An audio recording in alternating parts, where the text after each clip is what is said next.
عمر مسلمان ہو جائے اور بیت اللہ کے دروازے حضور کے لیے بند ہو جائے، یہ حضرت عمر کی غیرت گوارا نہیں کرتا۔ اسی وقت صحابہ کو لیا اور بیت اللہ کے پاس پہنچے، سردار جمع تھے جو لوگ سماتے تھے، انہوں نے کہنے لگے کہ سن لو کہ عمر مسلمان ہو گیا ہے، اگر تم نے آج کے بعد محمد صلی اللہ علیہ وسلم اور ان کے صحابہ کو بیت اللہ سے روکا تو اس ننگی تلوار کے ساتھ عمر تم سے جہاد کرے گا۔ کسی نے اپنی بیوی کو بیوہ کرانا ہو، اپنے بچوں کو یتیم کروانا ہو تو وہ سامنے آ جائے۔ اور اسی دعا کو حضور نے مانگا تھا، اللہم اعز الاسلام بعمر بن الخطاب او بعمر بن عشام، اے اللہ میں تجھ سے خود عمر مانگتا ہوں کہ اس عمر کو میری جھولی میں ڈال دے اور اسلام کو اس کی وجہ سے عزت عطا کر۔ اور اسلام قبول کرنے کے بعد حضرت عمر رضی اللہ تعالیٰ عنہ کو اتنی اللہ نے توفیق عطا فرمائی، حضور علیہ السلام کی محبت اتنی دل میں بیٹھ گئی کہ آقا علیہ الصلوۃ والسلام کے ہر عمل کو اپنا عمل بنا دیا۔ اور حضرت ابو ہریرہ رضی اللہ تعالیٰ عنہ فرماتے ہیں کہ نبی علیہ الصلوۃ والسلام نے حضرت عمر کے بہت سے فضائل بیان فرمائے۔ اللہ کے نبی کی نظر میں حضرت عمر اتنے پسندیدہ ہو گئے کہ بہت سے فضائل حضور نے اپنی زبان مبارک سے حضرت عمر کے لیے فرمائے۔ ایک روایت میں آتا ہے، حضرت ابو ہریرہ راوی ہیں، فرمایا کہ رسول اللہ صلی اللہ علیہ وسلم نے کہا کہ پہلی امتوں میں بھی کچھ لوگ ایسے تھے جن کو الہام کیا جاتا تھا۔ ایک وحی ہوتی ہے، وحی پیغمبر پر آتی ہے، جو نبی اور پیغمبر ہوتا ہے وحی اسی پر آتی ہے، فرشتے کے ذریعے آئے، وحی کی جو دوسری سنتے ہیں وہی اللہ ان پر بھیجتے ہیں۔ الہام کہتے ہیں کہ جب انسان کا کنیکشن ڈائریکٹ ہو جائے اللہ سے، دل آنکھیں کان ہر چیز صاف ستھری ہو جائے، بندہ اتنا محنت کرے، حضور علیہ السلام کے نقشے کو اپنائے، حضور کی سنت کو اپنائے ہر معاملے میں کہ اس کا دل و دماغ بالکل پاکیزہ اور صاف ہو جائے، اس وقت اللہ تعالیٰ اس کو خاص کنیکشن عطا فرماتے ہیں۔ پھر وہی تو نہیں ہوتی، لیکن یہ جو اللہ والے ہوتے ہیں نا، اہل اللہ لوگ، یہ ذکر کرتے ہیں، مجاہدے کرتے ہیں، تصوف کی دنیا میں رگڑے کھاتے ہیں، دنیا سے اپنے آپ کو نکال دیتے ہیں، بس ان کا اور اللہ کا یارانہ بن جاتا ہے۔ وہ کیفیت ہم نہیں سمجھ سکتے کیونکہ ہم نے کبھی اللہ سے یاری لگائی نہیں ہے، نہ لگانے کی کوشش کی ہے، نہ اس کو پسند کرتے ہیں، کیونکہ اللہ سے یاری لگے گی تو اصول بھی چھوڑنا پڑے گا، اللہ سے یاری لگے گی تو بہت ساری چیزیں اور بہت سارا اسٹائل ہمیں بدلنا ہوگا، بہت سارے معاملات میں قرآن و سنت کی آگاہی اور قرآن و سنت کو مشعل راہ بنانا ہوگا، لیکن اللہ والے جو ہوتے ہیں وہ اللہ والے بن جاتے ہیں۔ تو حضور نے فرمایا کہ پہلی امتوں میں بھی بہت سے لوگ ایسے گزرے ہیں کہ جن پر اللہ الہام فرماتے تھے کہ جب کسی بات کا موقع ہوتا اللہ حق بات کو ان کے سینے میں داخل کر دیتے، وہ وہی بات کہتے ہیں کہ جو اللہ کہنا چاہتے ہیں، دوسرے لفظوں میں ان کی پسند اللہ کی پسند ہو جاتی ہے۔ تو حضور نے فرمایا میری امت میں اگر ایسی شخصیت ہے تو وہ عمر ہے۔ کتنی بڑی فضیلت۔ اور بخاری شریف کے حدیث میں آتا ہے کہ تم میں سے پہلے بنی اسرائیل میں سے کچھ لوگ اگرچہ نبی نہ تھے لیکن کلام الہی کے مخاطب ہوتے تھے، اللہ کا کلام ان کو مخاطب کرتا تھا۔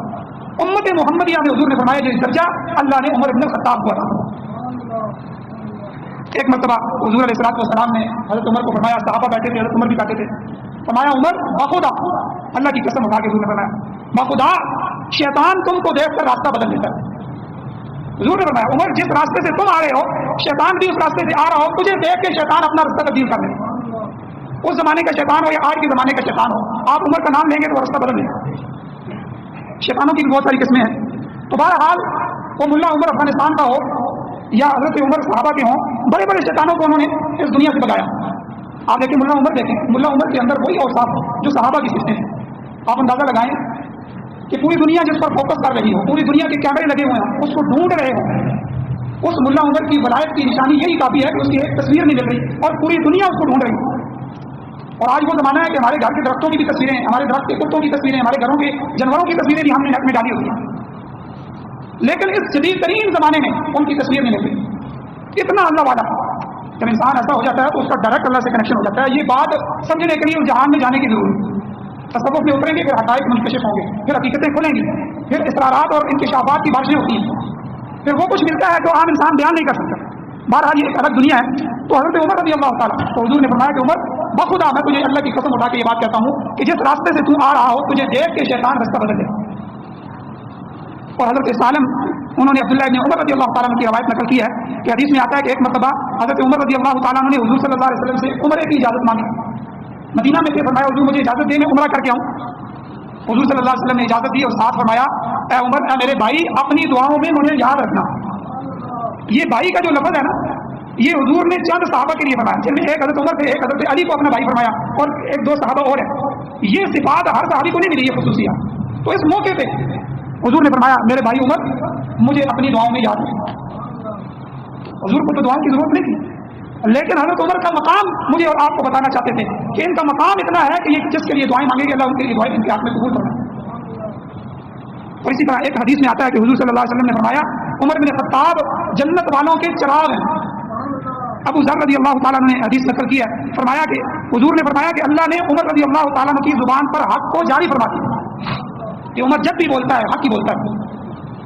حضرت علی کی روایت ہے, علی رضی اللہ تعالیٰ کی حدیث ہے, حضور صلی اللہ علیہ وسلم سے روایت کرتے ہیں کہ حضور نے فرمایا عمر رضی اللہ تعالیٰ کو ناراض مت کرو, اس میں محتاط رہو, عمر کی ناراضگی اللہ کے غصے اور غضب کو ابھارتی ہے.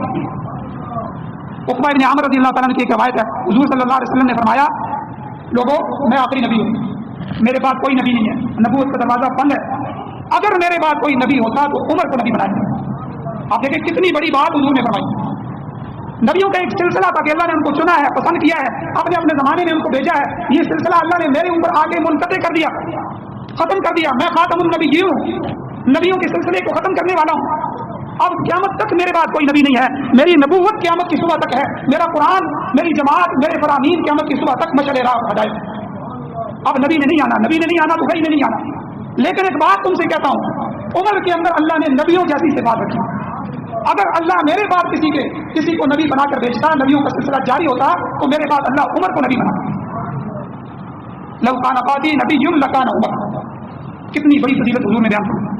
اور ایک روایت حضور علیہ السلام نے خواب بیان کر, صحابہ بیٹھے تھے, حضرت سالم اپنے والد سے روایت فرماتے ہیں کہ آپ صلی اللہ علیہ وسلم نے فرمایا میں سویا ہوا تھا کہ خواب میں دیکھتا ہوں کہ مجھے دودھ کا پیالہ دیا گیا, میں نے اس دودھ کو سیر ہو کر پیا, اور اتنا دودھ پیا کہ میرے منہ سے, دہن مبارک سے وہ دودھ بہنے لگا. اور حضور نے فرمایا جو دودھ بچ گیا وہ باقی دودھ میں نے عمر کے لیے چھوڑ دیا, اور میں نے وہ دودھ عمر کو پیش فرمایا, وہ عمر نے دیا. اب یہ خواب بھی وہی ہوتی ہے, اور حضور کی عادت تھی کہ حضور خاص طور پہ فجر کی نماز کے بعد بیٹھتے, جس کو خواب آتی تھی وہ خواب بیان کرتا, حضور اس کی تعبیر دیتے تھے. تو صحابہ نے کہا حضور یہ آپ نے جو خواب دیکھا ہے اس کی تعبیر کیا ہے؟ حضور نے فرمایا اس کی تعبیر علم ہے. اللہ نے مجھے اتنا علم دیا کہ گویا کہ دودھ کی طرح میرے زبان سے باہر آ گیا. اتنا اللہ نے مجھے دنیا و آخرت کے علوم عطا فرمایا, اور اس میں سے جو بچ گیا اللہ نے وہ عمر کو دیا. تو یہ میرے بھائیوں وہ فضائل ہیں. ابھی یکم محرم کو, ابھی محرم کے دن ایک دن بعد, 2 دن بعد, کل یا پرسوں شاید یکم محرم ہو جائے. اس یکم محرم کو حضرت عمر فاروق رضی اللہ تعالیٰ عنہ کی شہادت ہے جن کا ہم تذکرہ کر رہے ہیں. اور اسی محرم کے مہینے میں حضرت حسین رضی اللہ تعالیٰ عنہ اہل بیت کی بھی شہادت ہے. تو اس لیے میرے بھائیوں ہمیں کوشش کرنی چاہیے ان شخصیات کو پڑھیں, ان کے بارے میں سنیں, اور ان کی زندگیوں پر اپنی زندگیوں کو وقف کریں. اللہ تعالیٰ سے دعا ہے اللہ نے عمل کی جو ہے توفیق نصیب فرمائے, صحابہ کرام کی کامل اتباع نصیب فرمائے. آخر دعوانا الحمدللہ.